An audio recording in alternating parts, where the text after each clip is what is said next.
Hello and welcome to Giriraj Himachal. Giriraj Himachal channel पर आपका स्वागत है। इस वीडियो में हम मार्च महीने के जितने भी इंपॉर्टेंट करंट अफेयर के क्वेश्चन है वो सब डिस्कस करेंगे। यह वीडियो 3 पार्ट में होगी and this is part 2 of March month. इस बार के गिरिराज समाचार पत्र में बजट से रिलेटेड कुछ इंपॉर्टेंट फैक्ट्स एंड डेटा भी था, वो भी हम इस वीडियो में डिस्कस करेंगे।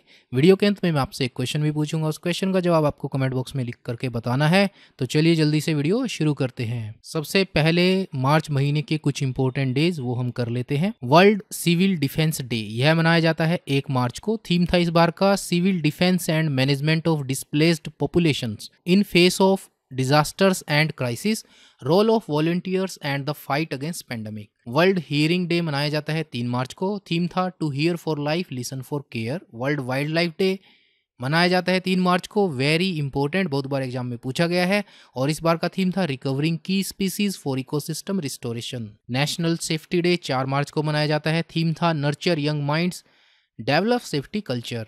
वर्ल्ड ओबेसिटी डे मनाया जाता है 4 मार्च को। एवरीबडी नीड्स टू एक्ट इस बार का थीम था। जन औषधि दिवस बहुत इंपॉर्टेंट है, एग्जाम में पूछा जा सकता है। 7 मार्च को मनाया जाता है जन औषधि दिवस। थीम था जन औषधि जन उपयोगी। इंटरनेशनल वीमेंस डे 8 मार्च को मनाया जाता है। वर्ल्ड किडनी डे 11 मार्च को मनाया जाता है। वर्ल्ड कंज्यूमर राइट्स डे 15 मार्च को मनाया जाता है। नेशनल वैक्सीनेशन डे 16 मार्च को मनाया जाता है। वर्ल्ड स्पैरो डे 20 मार्च को मनाया जाता है और 20 मार्च को ही इंटरनेशनल डे ऑफ हैप्पीनेस मनाया जाता है। International day for the elimination of racial discrimination मनाया जाता है 21 मार्च को। इंटरनेशनल डे ऑफ फॉरेस्ट 21 मार्च को मनाया जाता है और 21 मार्च को ही वर्ल्ड पोएट्री डे मनाया जाता है। वर्ल्ड वाटर डे बहुत बार एग्जाम में पूछा गया है, इस बार भी पूछा जा सकता है, मनाया जाता है 22 मार्च को वर्ल्ड वाटर डे। शहीद दिवस 23 मार्च को मनाया जाता है, लेकिन एग्जाम में क्या पूछा जाता है? एग्जाम में पूछा जाता है वर्ल्ड मीटरोलॉजिकल डे कब मनाया जाता है? 23 मार्च को। वर्ल्ड ट्यूबरक्लोसिस डे 24 मार्च को मनाया जाता है। वर्ल्ड थिएटर डे 27 मार्च को मनाया जाता है और अर्थ आर इस साल 27 मार्च को ऑब्जर्व किया जाएगा। Question number 1. How many dialysis centers will be operated across the state by Hans Foundation to provide free dialysis facility in government hospital? सरकारी अस्पतालों में निशुल्क डायलिसिस सुविधा उपलब्ध करवाने के लिए हंस फाउंडेशन द्वारा प्रदेश भर में कितने डायलिसिस केंद्र संचालित किए जाएंगे? तो हंस फाउंडेशन द्वारा प्रदेश भर में 10 डायलिसिस केंद्र संचालित किए जाएंगे और यह सुविधा निशुल्क उपलब्ध करवाई जाएगी सरकारी अस्पतालों में। ठीक है, इनमें से मंडी में 4, सोलन और शिमला में 2-2 तथा कांगड़ा और किन्नौर में 1-1 डायलिसिस केंद्र संचालित किया जाएगा। प्रत्येक चिन्हित अस्पताल की डायलिसिस इकाई 3 मशीनों के माध्यम से संचालित की जाएगी। राज्य सरकार ने 7 जनवरी 2022 को हंस फाउंडेशन के साथ प्रदेश में 10 डायलिसिस केंद्र और 40 मोबाइल चिकित्सा इकाइयों के संचालन और प्रबंधन के लिए एक समझौता ज्ञापन पर हस्ताक्षर किए थे। Where was the state level function organized on International Women's Day recently?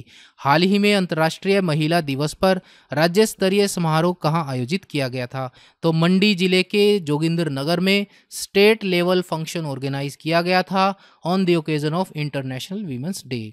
इस समारोह की अध्यक्षता मुख्यमंत्री श्री जयराम ठाकुर ने की थी। उन्होंने कहा कि वर्ष 2022-23 के बजट में महिलाओं के कल्याण और सशक्तिकरण के लिए चलाई जा रही विभिन्न मुख्य योजनाओं का विस्तृत ब्यौरा देती जेंडर बजट स्टेटमेंट अलग से प्रस्तुत की गई है। इसके अलावा 60 वर्ष से अधिक आयु के सभी बुजुर्गों को बिना किसी आय सीमा के सामाजिक सुरक्षा पेंशन प्रदान की जा रही है और मुख्यमंत्री स्वावलंबन योजना के अंतर्गत महिला उद्यमियों को 35% उपदान दिया जा रहा है। इसके अलावा गृहिणी सुविधा योजना प्रारंभ की गई है। इस योजना के अंतर्गत अभी तक 3.25 लाख से अधिक निशुल्क गैस कनेक्शन प्रदान किए जा चुके हैं। नेक्स्ट क्वेश्चन है, what is the total cost of Shimla's double lane tunnel to be built in Dhalli? Shimla के ढली में बनने जा रही डबल लेन सुरंग की कुल लागत कितनी है? तो 49 करोड़ रुपए शिमला के ढली में बनने जा रही डबल लेन की कुल लागत है। ढली की पुरानी सुरंग जो है वो सिंगल लेन है, 1852 में निर्मित की गई थी और अब 147 मीटर लंबी नई डबल लेन सुरंग का निर्माण किया जाएगा जिससे यात्रियों को बेहतर सुविधा उपलब्ध हो सकेगी। शिमला के लिए स्मार्ट सिटी परियोजना कब आरंभ की गई थी? 2016 में। तो यह इंपॉर्टेंट फैक्ट भी आप लोगों को याद रखना है। नेक्स्ट क्वेश्चन है when was the interim city development plan prepared for the state capital Shimla. प्रदेश की राजधानी शिमला के लिए अंतरिम सिटी डेवलपमेंट प्लान कब बनाया गया था? तो शिमला के लिए 1979 में इंटरिम सिटी डेवलपमेंट प्लान बनाया गया था। प्रदेश की राजधानी शिमला के लिए भी सिटी डेवलपमेंट प्लान बनाया गया है। इस डेवलपमेंट प्लान में शहर के सभी श्रेणियों में जोन के आधार पर भूमि क्षेत्र को ध्यान में रखा गया है। इससे पहले अंतरिम डेवलपमेंट प्लान 40 वर्ष पूर्व सन 1979 में बनाया गया था, जो कि अब काफ़ी पुराना और शहर की बढ़ती आबादी के लिए पर्याप्त नहीं है।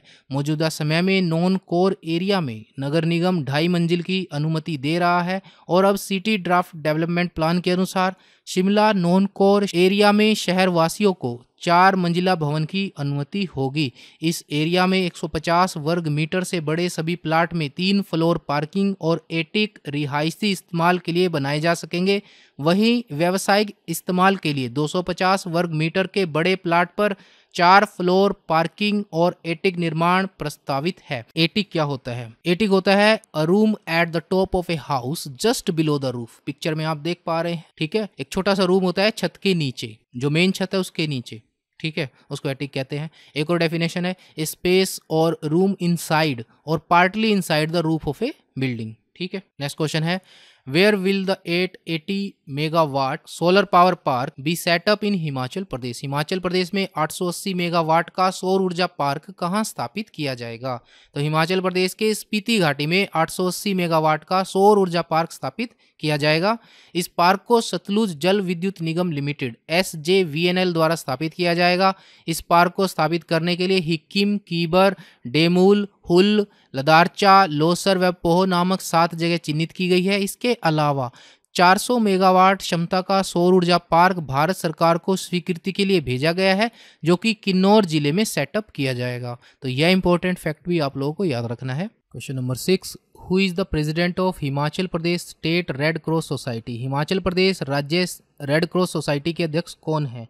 तो राज्यपाल राजेंद्र विश्वनाथ आर्लेकर हिमाचल प्रदेश राज्य रेड क्रॉस सोसाइटी के अध्यक्ष होते हैं। क्यों न्यूज में है? क्योंकि हाल ही में राज्यपाल, जो कि राज्य रेड क्रॉस सोसाइटी के अध्यक्ष भी हैं, उन्होंने मंडी जिले के सुंदरनगर में विशेष रूप से सक्षम लोगों के लिए जिला प्रशासन और रेड क्रॉस सोसाइटी की पहल संवेदना योजना का शुभारंभ किया है। इस योजना का उद्देश्य दिव्यांगजनों के पास व्यक्तिगत तौर पर पहुंचकर उनकी स्वास्थ्य समस्याओं की जानकारी प्राप्त करना है और उन्हें स्वास्थ्य देखभाल और स्वच्छता के बारे में जागरूक करना है। नेक्स्ट क्वेश्चन है how much budget has been presented by the chief minister for the financial year 2022-23। मुख्यमंत्री ने कितनी राशि का बजट वित्त वर्ष 2022-23 के लिए प्रस्तुत किया है? तो 51,365 करोड़ रुपए की राशि इस बार के बजट को अलॉट की गई है। यह इंपॉर्टेंट क्वेश्चन आप लोगों को याद रखना है। नेक्स्ट क्वेश्चन है in the budget address for the year 2022-23 the chief minister Shri Jairam Thakur has announced to set up how many drone flying schools in the state। मुख्यमंत्री श्री जयराम ठाकुर ने वर्ष 2022-23 के बजट संबोधन में राज्य में कितने ड्रोन फ्लाइंग स्कूल स्थापित करने की घोषणा की है? तो मुख्यमंत्री ने इस बार के बजट में 4 ड्रोन स्कूल राज्य में स्थापित करने की घोषणा की है। डी इस क्वेश्चन का राइट आंसर रहेगा। प्रदेश में ड्रोन सुविधा का उपयोग दवाइयों की आपूर्ति, कृषि, वानिकी राहत एवं बचाव, निगरानी, यातायात व मौसम संबंधी निगरानी, अग्निशमन, व्यक्तिगत उपयोग, ड्रोन आधारित फोटोग्राफी और वीडियोग्राफी में किया जा सकेगा। यह प्रदेश में सशक्त, स्वचालित और तीव्र संभार तंत्र लॉजिस्टिक की सुविधा भी प्रदान करेगा। इसके अलावा ड्रोन के लिए गरुड़ योजना भी शुरू की गई है। गरुड़ का फुल फॉर्म क्या है? Governance and reforms using drones, ठीक है। नेक्स्ट क्वेश्चन है how many domestic tap connections will be provided in the state in the year 2022। प्रदेश में वर्ष 2022 में कुल कितने घरेलू नल कनेक्शन प्रदान किए जाएंगे? 2022 में कुल 1.25 लाख, 1.25 लाख घरेलू नल कनेक्शन प्रोवाइड किए जाएंगे साल 2022 में। प्रदेश में 17.28 लाख कार्यात्मक घरेलू नल कनेक्शन FHTC है और वर्ष 2022 के दौरान 1.25 लाख FHTC प्रदान किए जाएंगे। इंपॉर्टेंट फैक्ट क्या है कि किन्नौर और लाहौल स्पीति के सभी घरों में नल से जल प्रदान किया जा चुका है। Command and control centres will be set up in how many district headquarters of Himachal Pradesh. Himachal Pradesh के कितने जिला मुख्यालयों में कमांड एंड कंट्रोल सेंटर स्थापित किया जाएगा? तो हिमाचल प्रदेश के सभी जिलों में कमांड एंड कंट्रोल सेंटर स्थापित किए जाएंगे। अपराध का पता लगाने और इसकी रोकथाम के उद्देश्य से प्रत्येक जिले मुख्यालय में command and control centre CCC की स्थापना की घोषणा इस बार के बजट में की गई है। इन केंद्रों की सहायता से CCTV तथा इंटीग्रेटेड ट्रैफिक मैनेजमेंट सिस्टम के माध्यम से प्रभावी निगरानी की जाएगी। यह केंद्र अवैध खनन, शराब की तस्करी, मादक पदार्थों की तस्करी और सीमावर्ती क्षेत्रों पर रोक लगाने में सक्षम होंगे। इसके लिए 7 करोड़ रुपए व्यय किए जाएंगे। नेक्स्ट क्वेश्चन है, under the chief minister research promotion scheme how much fellowship will be given to the research scholars. मुख्यमंत्री शोध प्रोत्साहन योजना के अंतर्गत कितनी राशि की फेलोशिप शोधार्थियों को दी जाएगी? तो 3000 रुपये प्रति माह की फेलोशिप शोधार्थियों को दी जाएगी अंडर मुख्यमंत्री शोध प्रोत्साहन योजना। नेक्स्ट क्वेश्चन है, in the budget of the year 2022-23 the MLA elective या फिर कहें कि discretionary fund has been increase to how much. वर्ष 2022-23 के बजट में विधायक ऐच्छिक निधि को बढ़ाकर कितना किया गया है? तो विधायक ऐच्छिक निधि को 10 लाख से बढ़ाकर कितना कर दिया गया है? 12 लाख रुपए। ठीक है। नेक्स्ट क्वेश्चन है, how much has been increased by increasing the amount of ₹500 being provided for each animal in Gau Sadan and गौ सेंचुरीज। गौ सदनों और अभ्यारण्यों में प्रत्येक पशु के लिए प्रदान की जा रही 500 रुपए की राशि को बढ़ाकर कितना किया गया है? तो 500 रुपए की राशि को बढ़ाकर कर दिया है 700 रुपए इस बार के बजट में गौ सदनों और गौ अभ्यारण्यों में प्रत्येक गौ की देखभाल के लिए। नेक्स्ट क्वेश्चन है, according to the economic survey 2021-22 what is the per capita income of Himachal Pradesh. आर्थिक सर्वेक्षण 2021-22 के अनुसार हिमाचल प्रदेश की प्रति व्यक्ति आय कितनी है? तो हिमाचल प्रदेश की प्रति व्यक्ति आय है 2,01,854 रुपए। आर्थिक सर्वेक्षण 2021-22 के अनुसार हिमाचल प्रदेश की प्रति व्यक्ति आय 2,01,854 रुपये है, जो कि भारत की अनुमानित राष्ट्रीय प्रति व्यक्ति आय से 51,528 रुपये अधिक है। तो यह इंपॉर्टेंट फैक्ट भी आप लोगों को याद रखना है। नेक्स्ट क्वेश्चन है, in which 2 places cyber crime police stations will be opened in Himachal Pradesh. Himachal में किन 2 जगहों पर साइबर अपराध पुलिस स्टेशन खोले जाएंगे? तो धर्मशाला और मंडी में रेंज स्तर पर 2 साइबर अपराध पुलिस स्टेशन खोले जाएंगे। साइबर क्राइम पुलिस स्टेशन खोले जाएंगे मंडी और धर्मशाला में। वेरी इंपॉर्टेंट क्वेश्चन आने के चांसेस पूरे हैं। Question number 16, in collaboration with which countries organisation GIZ a rain water harvesting policy will be made in the state. किस देश की संस्था GIZ के सहयोग से प्रदेश में वर्षा जल संग्रहण नीति बनाई जाएगी? तो जर्मनी की संस्था है GIZ, इसके सहयोग से प्रदेश में वर्षा जल संग्रहण नीति बनाई जाएगी। Very important question. 2022-23 में जर्मनी सरकार की संस्था GIZ के सहयोग से वर्षा जल संग्रहण नीति बनाई जाएगी तथा 1000 गरीब किसानों के लिए इस नीति पर आधारित डिमॉन्स्ट्रेशन मॉडल स्थापित किए जाएंगे। नेक्स्ट क्वेश्चन है, in which district was the स्वामित्व scheme implemented on the pilot basis in the state.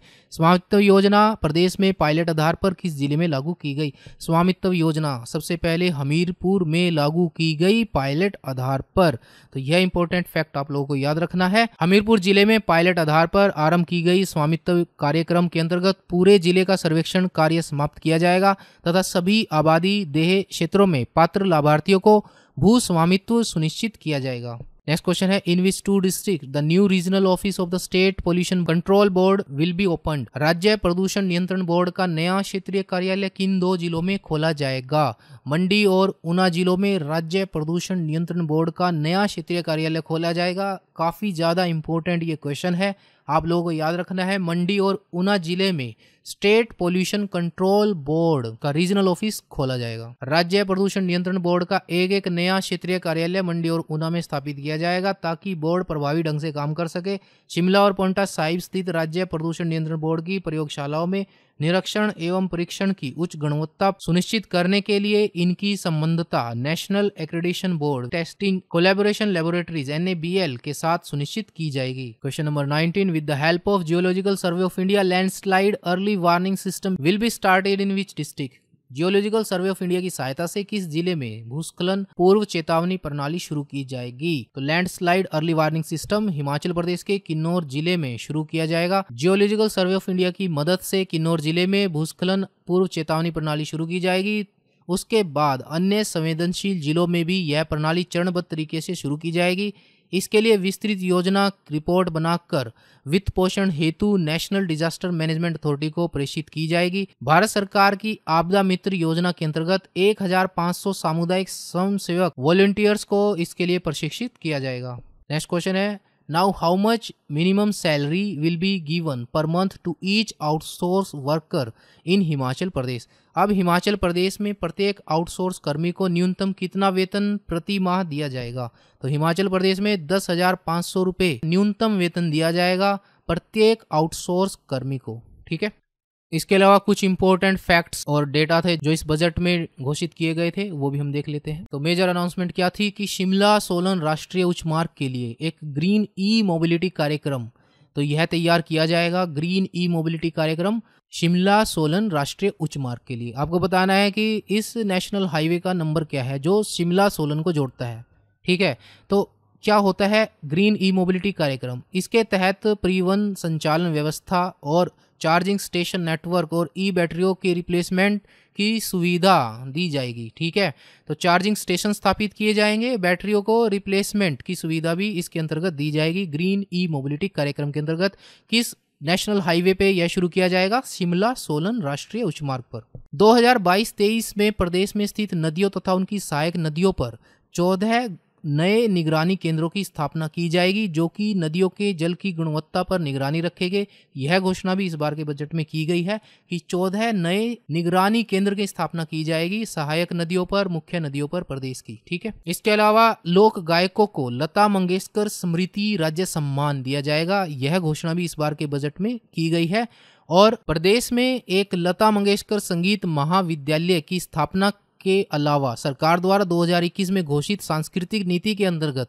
2 crore रुपए की राशि से प्रदेश में सांस्कृतिक कोष का भी गठन किया जाएगा। इसके अलावा 2022-23 के बजट में इंडोर और आउटडोर खेल को बढ़ावा देने के लिए नई घोषणाएं भी की गई हैं, जैसे कि नूरपुर में प्री फैब्रिकेटेड बहुउद्देशीय हॉल बनाया जाएगा, जंजैहली में इंडोर स्टेडियम बनाया जाएगा, सरकारी महाविद्यालय बंगाणा में बहुउद्देशीय हॉल बनाया जाएगा, माजरा सिरमौर में हॉकी एस्ट्रोटर्फ फील्ड की स्थापना की जाएगी, सरस्वती नगर में 8 लेन का 400 मीटर सिंथेटिक ट्रैक तैयार किया जाएगा और 10 करोड़ रुपए की लागत से टांडाखोली जिला कांगड़ा में प्रस्तावित इंडोर स्टेडियम का निर्माण कार्य शुरू किया जाएगा और इन सभी स्टेडियम या खेल परिसरों के निर्माण पर कुल मिलाकर 20 करोड़ रुपए इस बार के बजट में रखे गए हैं। सरकार स्वैच्छिक युवा क्लबों और विशेष रूप से युवाओं के क्षमता निर्माण को और मजबूत करेगी। सर्वश्रेष्ठ 3 युवा मंडलों को वार्षिक तौर पर सर्वश्रेष्ठ युवक मंडल घोषित कर पुरस्कृत किया जाएगा, जिसमें प्रथम स्थान पाने वाले को 51,000 रुपये, दूसरा स्थान पाने वाले को 31,000 रुपये और तीसरा स्थान पाने वाले को 21,000 रुपये की पुरस्कार राशि प्रदान की जाएगी। विभिन्न स्तरों पर आयोजित होने वाली खेल कूद प्रतियोगिताओं और प्रशिक्षण शिविरों में युवा प्रतिभागियों को मिलने वाली डाइट को प्रदेश के अंदर 120 रुपये से बढ़ाकर 240 रुपये प्रतिदिन कर दिया गया है और प्रदेश के बाहर 200 रुपये से बढ़ाकर के 400 रुपये प्रतिदिन डाइट मनी को किया गया है। अब आपके लिए आज का सवाल, इस सवाल का जवाब आपको कमेंट बॉक्स में लिख करके बताना है। On which river is a 66 megawatt Dhaulasidh hydro electric project being built? 66 megawatt क्षमता की धौलासिद्ध जल विद्युत परियोजना किस नदी पर बनाई जा रही है? ऑप्शन आर पब्बर, गिरी, यमुना, ब्यास। सो जल्दी से बताइए इस क्वेश्चन का right answer. So friends, thanks for watching. इस वीडियो में इतना ही, मिलते हैं आपको एक और नई वीडियो के साथ, तब तक के लिए जय हिंद जय भारत।